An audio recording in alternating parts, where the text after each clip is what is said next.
Jeff Booth is with me today, and he needs no introduction. As you know, he's a deep systems thinker, a visionary, a tech entrepreneur, prolific, and appearing on graciously on podcasts, humble as they are, like mine. His appearances, articles, and the development of Fedi, his book, The Price of Tomorrow, which I have here, it's changed the thinking and the lives of countless people. And so with his systems-focused thinking, he's at the forefront of our transition from all the legacy economic regimes that we've had in our lives into one that is now built and primed and running for the future. And so with that, I really want to capitalize on Jeff's time with me. I value his time, and I'm really appreciative of his being here with me today. We're going to get right into it. So yes, thank you so much for being here today, Jeff. No, pleasure to be here. Thanks, Fritz.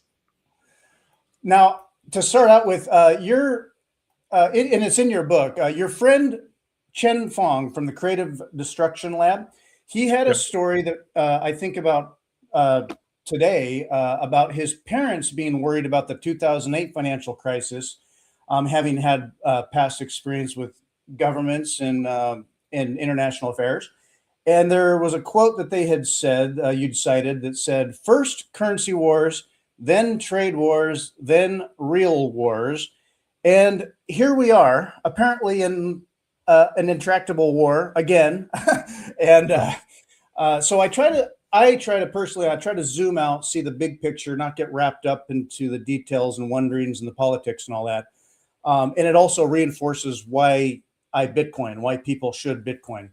And so with that lens, when you look at the overt war and talk going on lately, what do you suggest in terms of not getting sucked into the drama of it all, but preparing yourself for the changes happening now and what it means? Oh yeah, that's a big question on a structural change of how the world operates, and us being part of that structural change, not realizing that we're part of that structural change. And so it has so many dimensions. Your question has so many dimensions. It's easy to just ask one dimension, and this is where I think this is also where people get so confused, because people tend to hold all variables constant against one change, without realizing that the change is part of the change in this fabric of everything that's happening, that they change too, and the world changes with them. And so you can see what I just described in anything new business competing with an old business, like iPhone coming out imposes a change that we have no idea that's going to happen. The creative destruction. Exactly. Then us using the thing creates something different. And you can't, and because it's so many multiple second order, third order, fourth order consequences of the changes that we in turn make, but we don't think we'll make them. We can't see what ends up happening in the future. We're holding one variable, and those variables, let's just go through some of those variables just to the highest level, right? There's a whole bunch of people that believe money is a piece of paper that can be manipulated. There's a whole bunch of people that believe that should be the way that the world works. And from that belief, how do we protect those people? We need to print more money to protect those other people from the money people stealing it, without realizing that it's the money itself that's broken.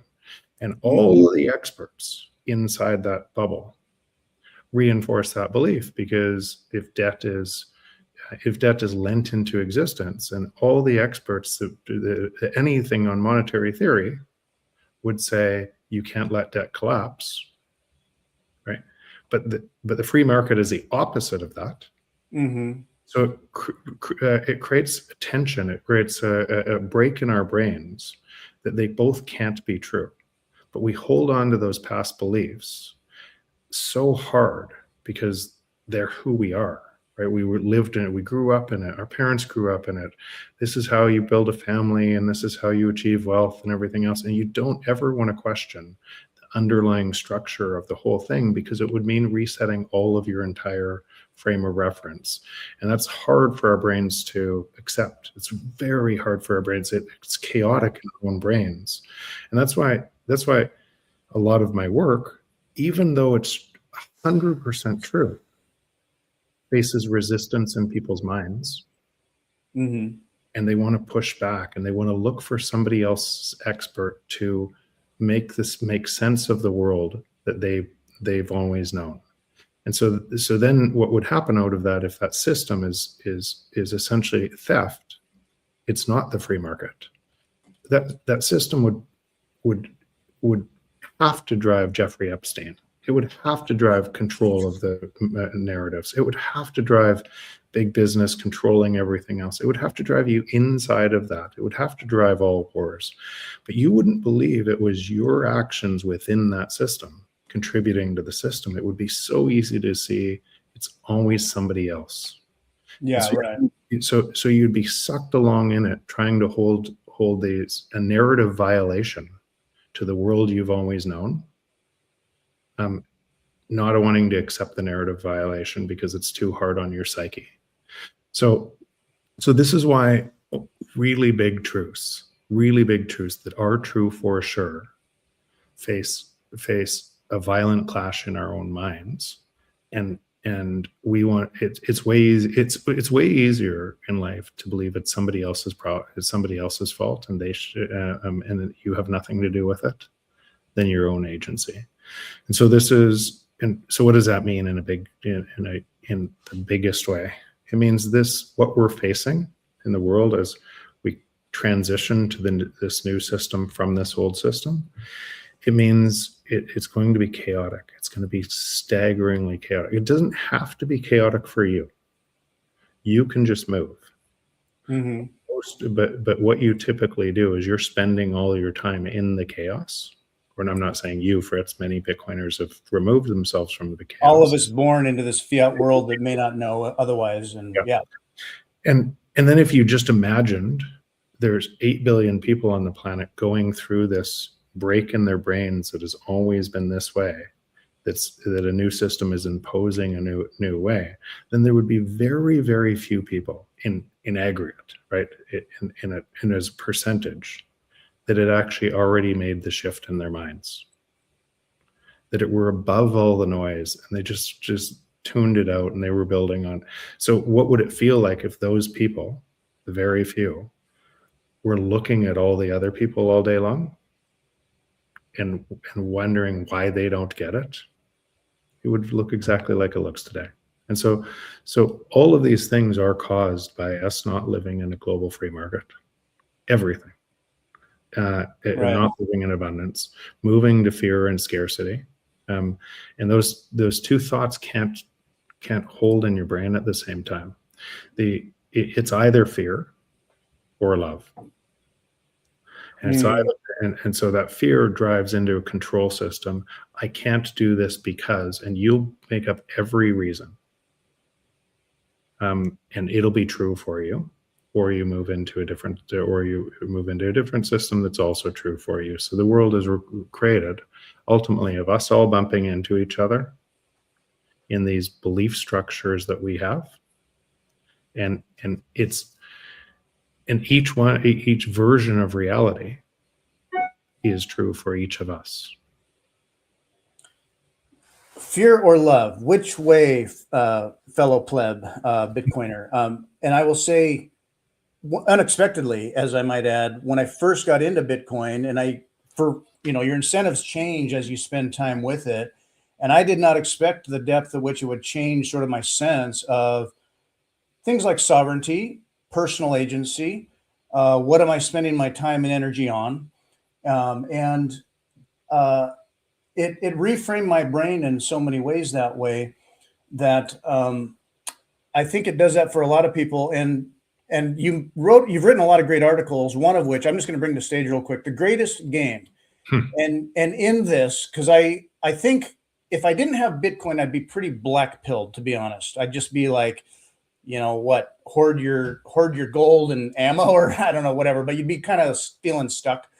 And down in here, you have a number of sort of like the breakdown phase. So I was reading this and deciphering kind of what's happening now, where I see it going. And again, there's a lot we can't fully predict or know, but you can also just kind of see that,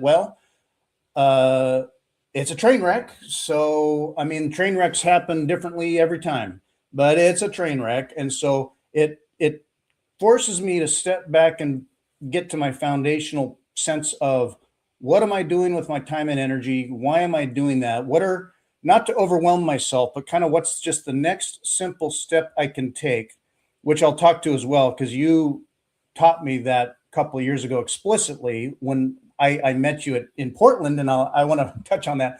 But sort of what can you do? And I will just say, a lot of people, you start to feel like a hypocrite. I'm a hypocrite because, not to say like in a bad way, but I have a daytime Fiat job.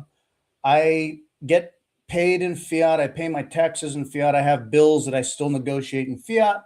When I talk to everyone else, the language we use in terms of money is the dollar. And so trying to have a foot out the door and then move more and more of yourself further away from a sinking ship, it's a real process. And so people, for one, they'll hold on to what they know and where they feel safe. And then because the change itself is hard. But even as you go on all these podcasts, do you find yourself, I just imagine you're talking to Bitcoin maxis, say, or people that are all into Bitcoin or variously. But even Bitcoiners still look at the price, the trends, the number go up, the translation of the dollar. Is it ever hard to continually kind of stick with that base philosophical message you have of say, hey, step back and see Bitcoin for what it really is? It's like people really have a hard time completely understanding, if you can ever totally understand Bitcoin. Do you find it kind of repetitive or hard or maybe impossible for a lot of people? Well, I would ask you, that's a better question for you, right? Because it feels like, for me, I feel like I've said the same thing over and over again for 7 years. Yeah. And so in different ways to try to explain a complicated topic and it would be an abstract concept from people who are measuring in absolutes, right? It would have to be an abstract concept because you don't have the mental frame in your brain. You don't have the recognition of the construct because it's never existed before. So it would have to feel, some people say it's word salad, I didn't get anything, right? That's because their brain can't understand something that is true, but doesn't match their pattern recognition. And so you have to hear it over and over and over again. And then you have to, and it's not me saying it, it's something in their brain saying, I need to investigate. Is this true or not? And as they do it, as they hear it many times, I've heard the number of people who have come to me and said, I didn't understand a word in the beginning. And over the time, I can't unsee it. It's just completely changed my life. It's completely changed people around me. It's completely the optimism I have in the world. And then there's other people at different various spots along their own path. So when you said a Bitcoin maxi, I actually don't believe that a lot of people that would say Bitcoin maxi, I don't think they're actually Bitcoin maxis. Right? They're still living in a fiat world. Right. So even Bitcoin itself is a whole bunch of things to different people. And all of them are trying to find their voice in what this looks like. The truth of it is, I'm not trying to,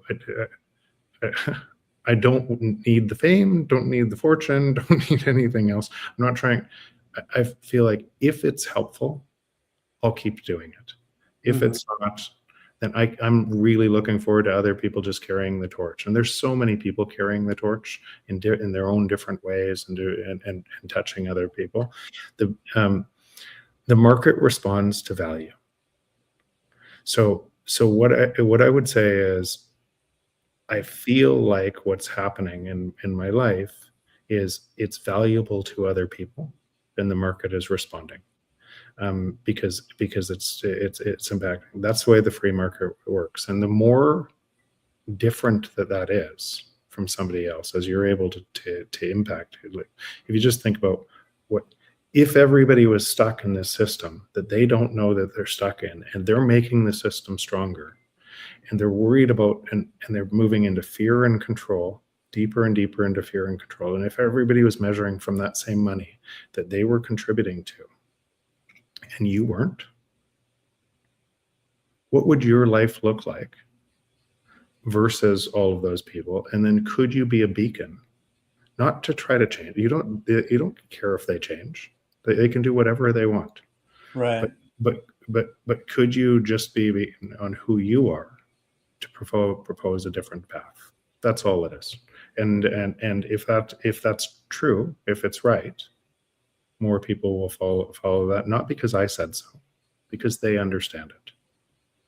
Yeah, and I mean, you have such integrity and a deep philosophy that's been so consistent that it's inspired a lot of people, myself included. It was a component with Bitcoin in me, not just thinking about certain incentives or certain directions that I could go tangibly and whatnot, but it hits you so deeply where I started to question, like, who am I? Why am I here? What am I doing? It can be spiritual, to be honest.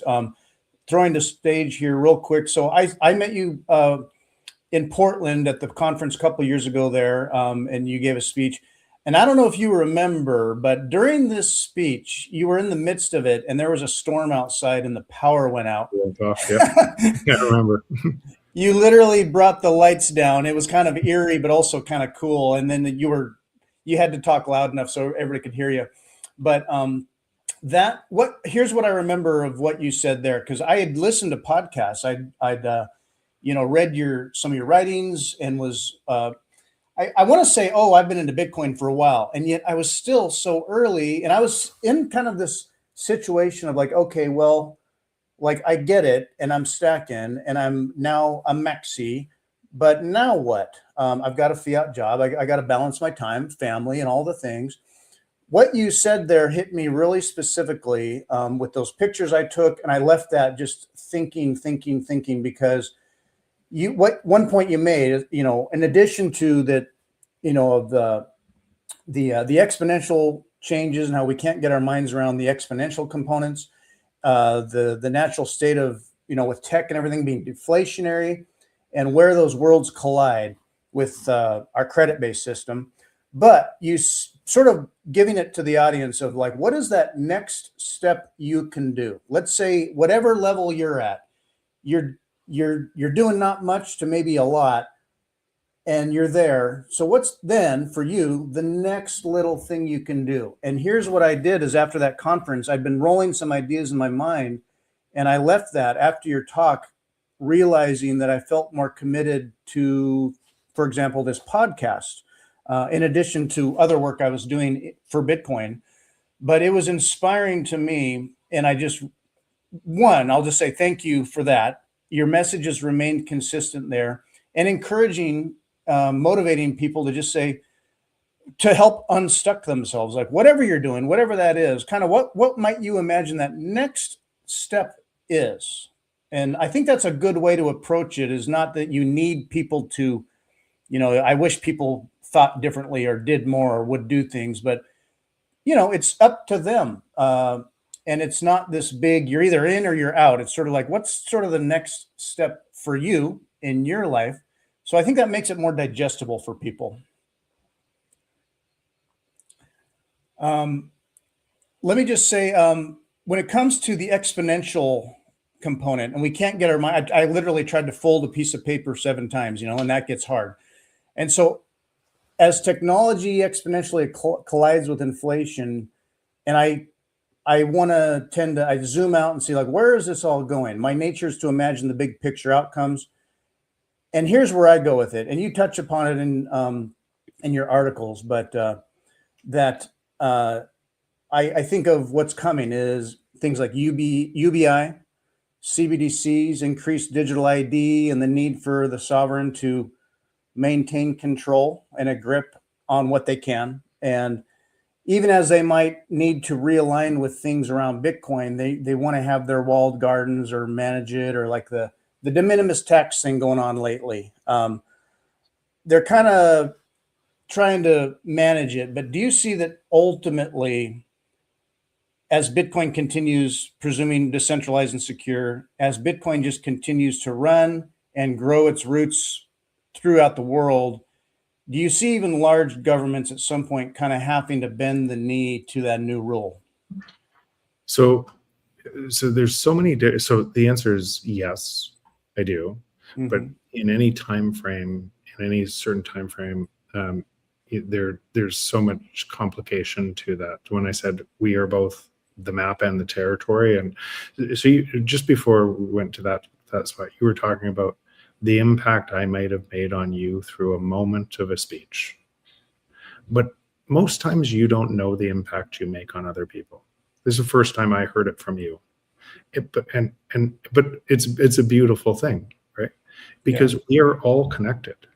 And so that impact touched you in a way I couldn't know, that drove you to do something different that other people couldn't know, could never know where that came from in the first place, me, and who impacted me to put me here, right? And all of that. And if you think about this standing on the giants or shoulders of giants, all of the people that put me in that room, put me here right now, put you in that room, put you here right now, and all the people that you in turn touched through that, those are the things we can't see by being so tight in the moment, being present in the moment, and hearing something that changes our life from a 0 to 1. No, it doesn't have to change. Most of the time we're inside that, and we listen to other people, and we're so convinced in our own beliefs that nothing changes and it stays the same. But those moments do touch us. Those moments are the things that create the future. They're things that, and we move not because we're told to move, because we choose to move. That's a really important fact in the bigger thing that you just asked. So we have two systems that are incompatible together: the free market and abundance, where all prices fall forever, that we've never seen. There's no experience. No one has an experience in the world today of what a global free market would look like. You can only intuit what it would look like from first principles based on this new thing imposing the first global free market that's ever had. We're measuring what I just described from this other control system. So from the other control system, it would be really easy to believe all the things in the control system and everything else. Be really easy. And what that control system would have to do, it would have to break Bitcoin. Not maybe break Bitcoin. It to stay relevant, it's either one or the other. It can't do both. They cannot coexist. They're two different systems. So that control system, and then you think about your own thinking and everything else, where the world thinking. How often has the world been lured into traps and a belief system from that control system? What did COVID look like? What was people's response to COVID? What did the experts say, and what did it look like? What is all war? What does the experts say, and what does it look like? What is the entire financial system we live in, and what the experts say, and what does it look like? Manipulating your thoughts and actions for the control system. And if you believe everyone will just step out of that, kind of, that would be a fairy tale, right? Yeah. Because worlds never look like that. But it doesn't mean you can't. It doesn't mean you, and so now think about this mass control system empowered by all of those people, including us. If we're spending money in that system, in those dollars, we're contributing to the control. But we don't think it's us. We think it's somebody else. And so just carry that on. So that means the attack on Bitcoin has to be so violent, and you would be wise, or to, there's no way it could survive. So then against that attack, why do I think it'll survive? Why do I think it'll stay decentralized and secure? And I say, and I do, because I surround myself with those people, the people who are building that. Mm-hmm. Around myself, and I see the beauty in people as they start to understand this, and lose the lie one finger at a time, lose the grip on the lie one finger at a time, and they're not moving back. They're never moving back. And so that creates this conflict. It also creates the conflict at the consensus layer, core versus knots, all of these centralization of mining, all of these different conflicts. Is quantum going to be a threat? All these different, you'd have to expect massive attack vectors. Right. You'd have to expect an immune response, a crazy immune response from the people who really knew. Yeah, I think, and naturally, I mean, we've seen it, the Bitcoin community in a way being resilient and strong and opinionated, divisive or disagreeable as we can be. It shows you that at its core, I mean, we agree on more than we disagree on, but there's a passion that this is important. We care about this so much, we're willing to argue or fight for it. And so, which in a way, despite argumentations and stuff, I almost see it as a good thing that a lot of people really care passionately for the big picture. Meanwhile, the ruler that we've had to measure things in economics and otherwise for maybe ever has not been any consistent thing. You have another article here, Finding Signal in a Noisy World, and it gets into the fact that Bitcoin can now be that ruler. Like, we can actually approach economics and things like a science and have an actual measuring unit. And what I see Bitcoin doing as it continues to work and grow, and it is, my time preference is often just impatient about it, but I see it. And there's this great realignment happening where I think it's percolating its way into systems. And even big players are seeing that. And maybe they're still, they're thinking number go up or competitive resource capture games. But at one level, the collision with tech and inflation is a huge disruption. And you can get into everything about, like, even the fourth turning and these where this is heading in a heady way. And the K-shaped economy, if you will, where, yes, you can always walk away and escape and get on board with the future, or you can kind of be stuck and slide downward. But even with that K-shaped thing going on, even if for those that can't see it, don't see it, fight it, and slide with fiat, I also see Bitcoin as a tide that, as it realigns the broader system, like a rising tide, everyone may start to benefit from that collaterally. And it might change their lives even as they don't know why. Yeah, so yes, and it's that impact of us each touching each other and everything else. But I think the K-shaped economy, there isn't a K-shaped economy. The K-shaped economy is caused by theft. If you have assets, the assets go up with monetary easing, or they or go up in relation to the. And if you have money loses value. So if you're a young person coming into the world today and you're coming out of school with debt and trying to make money, that money is being lit on fire faster than you can make it. And it'll feel, and then you go and try to put gas in your car or buy a car and you can't. And you feel, and now you rely on more government to solve the problem the government's creating in the first place. And the people on the very top of that system that are extracting tons from everyone else because their assets are going up in relation to everyone else, they're extracting all of that gain that should flow broadly to society. So we don't live in, when we say K-shaped economy, it's just a word that describes inside that system. It's just a complete nonsense. Of course it looks like that. And it goes way higher than you think it goes. It goes to probably 150 banking families that have run the world for the last 500 years. Right. And nothing has changed through all the wars. They're above it all. And instead of conspiracy theories, it has to look like that because the math looks like that. If you lend money into existence with an interest rate, remember, all of your dollars were lent into existence with an interest rate. Who let them into existence? So what do they get out of that equation? It's a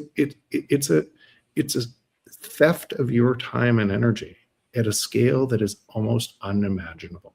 It's the greatest conspiracy theory, or it's the greatest conspiracy ever, and we're all part of it.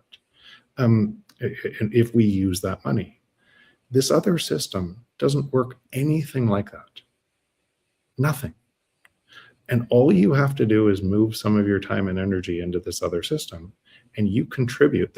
The free market, somebody has to create value for you, and you choose the more value. They win, you win, and the world wins. It's a competitive process that the only way to create more value is to create more value in somebody else's terms, and they choose.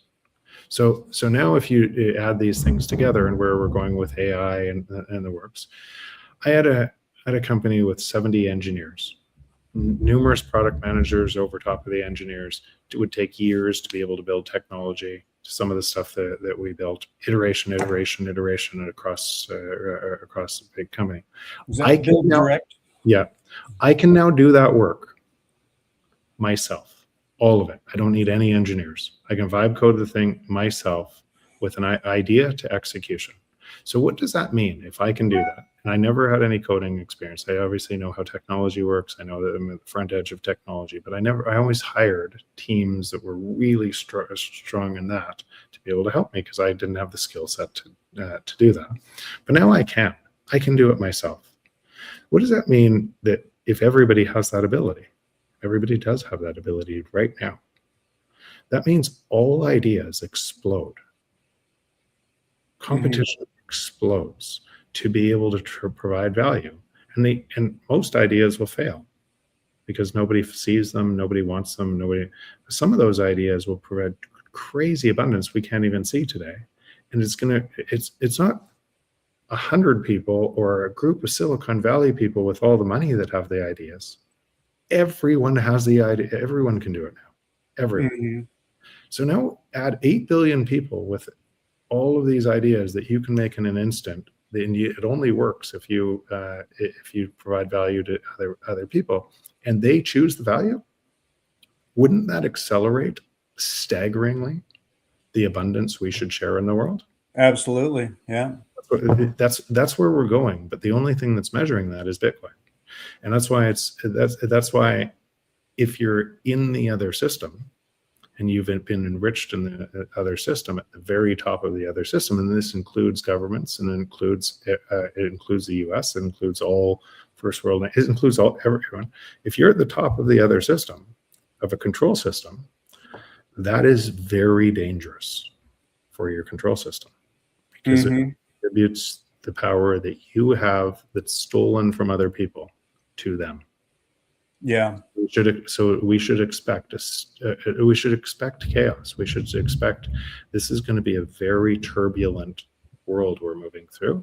And on Bitcoin, you're going to also need to really make sure you have flexibility.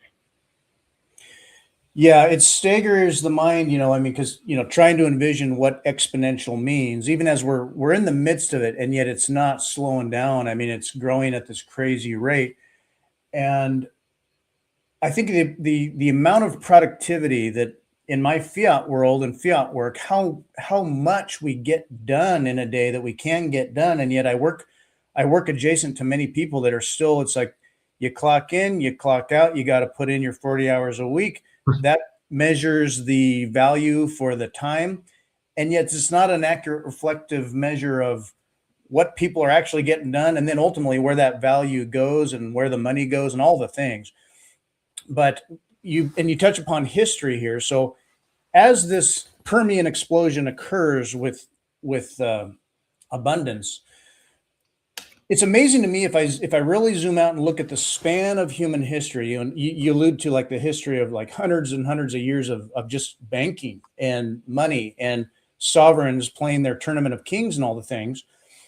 Have you ever zoomed out and looked at just the miracle in a way that here we are now, in this sliver moment pivot of time where we've inherited, millennia of history of sort of just the way things are and were, and then enter Bitcoin and other tech.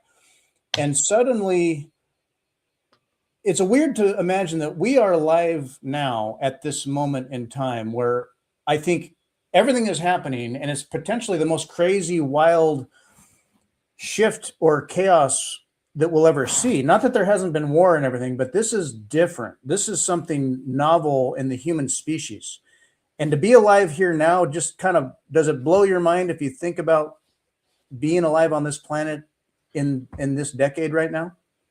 Yeah, immense gratitude for everything that's gone before me, everything I have now, everything with the capability to be here, what I do today in the world today. I just actually cannot believe it sometimes that that it's remarkable. But yeah, it's so immense gratitude about but that immense gratitude goes to all of the people who were part of my journey to get to this moment, right? Yeah, Including all of the people that I can't even imagine. I couldn't even remember if they were part of my journey, but they had to be, right?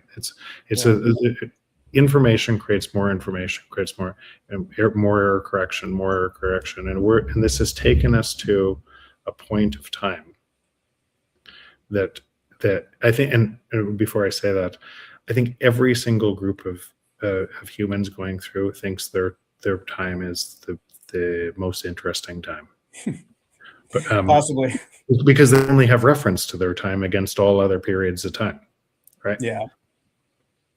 So of course we would as well. We only have reference to this time, and looking back at historical precedents, and the world is moving at such a rate, but it's almost unimaginable how fast technology is moving, which creates a potential to break from a zero-sum game that we've always lived in. Humanity's always lived in a zero-sum game to an infinite game, to where that could take humanity and what that looks like. It's remarkable, and it's remarkable to actually know that what you do influences that future. Yep. You are a part. You're a part of history and unfolding. You're a part of the world unfolding. You have agency in the way that looks, and so your choices every day determine that future. Yeah, and we're planting the seeds and sprouting now for a future amazing. I would hope for a garden of abundance. I can only imagine like what the lives of my kids or the grandkids can even be like. They'll look at our past similar to how we look back on like World War II or something, like, oh man, back then, and we're in the midst of it. So it's amazing to be here now. It's also important to also be here now, like engage with it, be part of that solution, and connecting with that in terms of the timing of it all. And you mentioned in your book, but Bill Gross speaks of timing being one of the biggest factors in any company's success, or say personal success. It's often about timing, and here we sit in this human history with the most amazing timing. So if you pay too much attention to some of the mainstream kind of info wars and stuff going on, you could feel doomerish. And not that those things aren't important, or that like hard-heady, difficult things, war, it's happening. Yes. I also look at the amazing opportunities going on. And so saying, okay, like you've said many times, okay, so then what is it that I'm going to do for that future? And so that's what I think about. It's really changed my life in that regard. And I mean, you're neither a technology utopian per se, but not also a technology dystopian. I really lean more on the hope end of things. Are there ever times when you think of, say, the midst of a fourth turning or all the things that could happen? Do you ever feel a little doomerish, or is it more perpetually, no, this is a rising tide? So it's an interesting question. My wife and I, on our walk this morning, have this conversation. From my work, that all of the things that are happening in the existing world, and what will happen, because I know human action really well. I describe that in my book with the us versus them, the wars that were going to come and everything else. I know that that's all going to come. And so if I wanted to create a media empire on that, Candace Owens, Tucker Carlson, all of these people, and the more that you do that, the more people follow you, because they want to think it's somebody else and not them. Right. You actually get tons of validation from doing that, but you stay stuck in a system that can't fix itself, and you're just and people are change a leader, nothing changes. It's a system problem. And so I guess the trap of what that would feel like, I just choose abundance. I choose I control my thoughts. I control, and things can happen to me, but I control the movie I make, the story I tell about what happens. And by staying in I'd say a higher energy field, instead of going to that lower energy field and understanding what that looks like, I just see more opportunity. So it's just like two people can walk down the street and see completely two different realities, each true from their own perspective. So when I measure what my life looks like everywhere, and what the reflection looks back on me, why would I go over here when this is arguably so valuable? It's in my own life. So it's my choice. It's my choice to stay in that energy by saying, and I'm not saying that everybody needs to, like, if they want, if they're getting everything they want and out of the story that they're telling themselves, then they should just stay there. But if they're not, it might be them. Yeah. Take that sort of sense of personal responsibility about it. What is it that you can do without getting distracted by, well, there's a whole system and we're victims of it. It's like breaking free of any kind of like victim mindset about it and say, okay, sure, there's all that over there. The train wreck is wrecking. What then can I do? What can you do then? And make it positive, be the change you want to see in the world, as is said. And connect with people. Your moment, this moment, I took from doing something else. You took from doing something else. So if you're going to spend a moment that you choose to do, make that moment count. Make it the only moment, because it is the only moment. The past doesn't exist. It only put us here. This moment matters. So choose your moment, spend it deeply, and then if that's not serving you well, choose differently. Yeah. And so I want to juxtapose a couple of scenarios here. When I think of, okay, go out there and do things. You can just do things. You have so much power and tools at your fingertips now. On one hand, I think of value for value. So what is it in a future world that is that value? And what we used to value is changing, or really is kind of, you look at zombie companies and they're doing things, but is it value? There's a story you have in your book about, I've heard this story in many places where you put a lot of time and energy into a company or some development, say, and you struggle and grind and then say it grows and it's good. And then also you could have just put it in Bitcoin and done nothing and ridden that and benefited as much or more.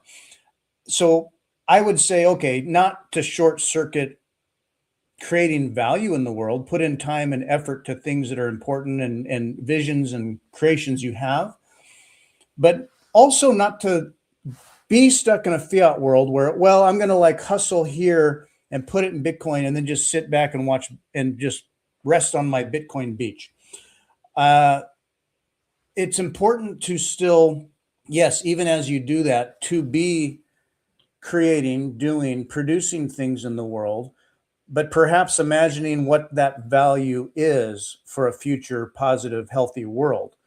So I guess it's like still to get out there and do things, but do that in a new frame of what is going to bring value to a future world where, yes, you're using tools, you're putting in extra time, you're working at it, you work hard, but you can't just try to stack and hodl and think that's good enough. People are still going to have to create I guess and do. this is where I just want to, if that's what you want to do, like think about people 10, 15 years ago, 20 years ago that bought apartment complexes and everything else and don't do anything, and they have a whole bunch of money and they travel the world and they feel like everything's great. They don't have no idea that it's not great because they're above everything else. You could do that if you wanted in Bitcoin, and it would serve you well. And you should do whatever is right for you. Mm-hmm. I choose, and I think what you're saying is too, is I choose to spend in this as well. I choose to see it as a protocol. I choose to help invest in the protocol layers on top of it, knowing that one day that earning in Bitcoin and spending in Bitcoin is the world that I want to imagine. Right. It's okay for both of those things to coexist. It's okay for some time people not to know kind of the depth of this rabbit hole. It's what makes the world work. It's kind of all of these intersections bumping into it. If I'm right, then by being right, I'll do extraordinarily well in the free market, and impact the development of, I'll be one voice in the development of a different way of life.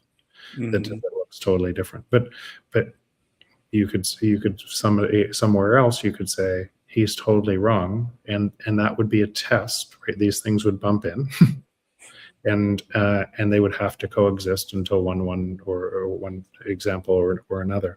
And so again, I don't want to impose my belief set on somebody else to have a good life.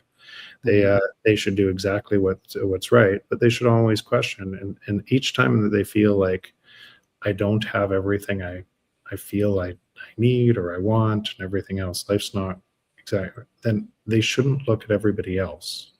They should look at them, because the real secret to that growth is in them, not everybody else.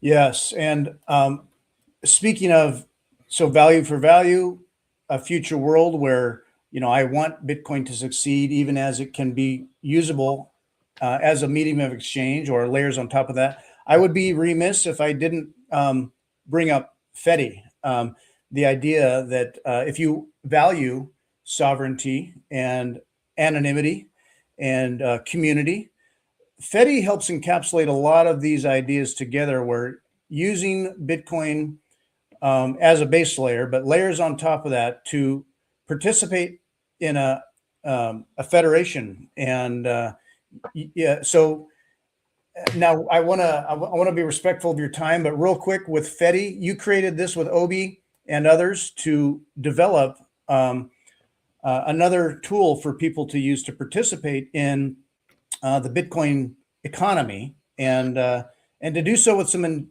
empowered approaches to that. And so I just want to give you a shout out for Fedi, because it's I only learned about it when I met you in Portland a couple of years ago, and so this is a real good tool for people to use.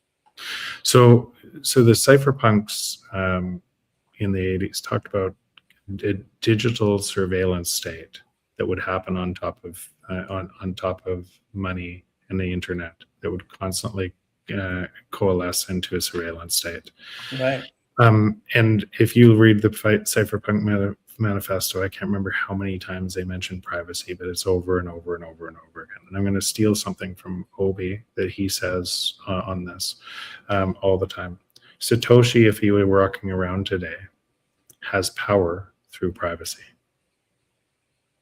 Yes. Immense power. It doesn't take his money, control of people. He has power through privacy.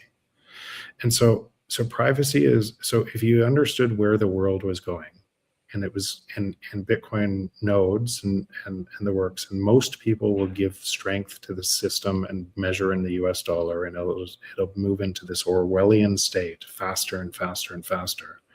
Then for Bitcoin to remain decentralized and secure, it would have to have privacy on top. Right. Critical need. And so 4 years ago, when we invested in Obi, it was that idea about creating privacy on top, something that your communications couldn't be hacked, your money couldn't be hacked, and you could build essentially more nodes on top of Bitcoin, completely private, and you were an island away from the noise. And so that had to exist for Bitcoin to be able to carry on. Things like that privacy had to exist to be able to protect Bitcoin's decentralization and security. And it's phenomenal too. So right now you can go in and you can create your own federation. You can in minutes that is completely private, that cannot be hacked by anyone, that is resilient against this. And the more nodes that there are, it's almost like having thousands, then hundreds of thousands, then millions of individual banks, right, on top of Bitcoin, tethered to Bitcoin, that you could never even find the individual banks. And so that gives these scaling layers on top of Bitcoin are critical for Bitcoin to emerge as the protocol that I see it emerging at, to get away from this surveillance state. It's awesome. I absolutely love it. All the work you've done, and not just for Fedi, but your appearances, your books, your writings. And I look forward to more. And I value your time. I really appreciate your time that you gave to me in exchange for other aspects of your life. So thanks for joining me, man. I will end this here so that we can move on in our day. And thank you so much for being on here today, Jeff. Thanks, Fred. It's my pleasure. It's been awesome. All right. Until next time, everybody. See ya.